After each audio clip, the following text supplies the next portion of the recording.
Ауыл мен қала арасындағы байланыс. Ауыл мен қала біздің еліміздің ажырамас екі бөлігі. Олар бір-бірімен тығыз байланыста өмір сүреді, және бірінсіз бірі толық бола алмайды. Ауылда адамдар егін егіп, мал бағып, түрлі табиғи өнімдер өндіреді. Сүт, ет, жеміс-жидек, көкөніс және басқа да таза тағамдар ең алдымен ауылдан келеді. Бұл өнімдер жүк көліктерімен қалаға әкелініп, дүкендер мен базарларға жеткізіледі. Қаланың адамдары күнделікті қажет азық-түлікті ауылдан алады.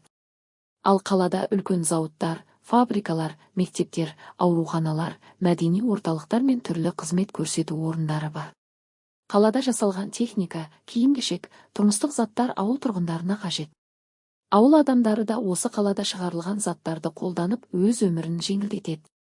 Сонымен қатар, ауыл мен қала арасында мәдени байланыс та күшті. Қала тұрғындары демалу үшін ауылға барып, табиғаттың әсемдігін тамашалайды. Ауыл балалары болса, қалаға барып, музей, театр көріп, жаңа нәрселер үйренеді. Бұл екі жақтың бір-бірінен білім алып, тәжірибе алмасуына мүмкіндік береді. Осылайша ауыл мен қала бір-бірін толықтырып, бірге дамиды. Ауыл өнім береді, қала құрал-жабдық ұсынады. Екі аймақтың достық байланысы елдің дамуына зор үлес қосады.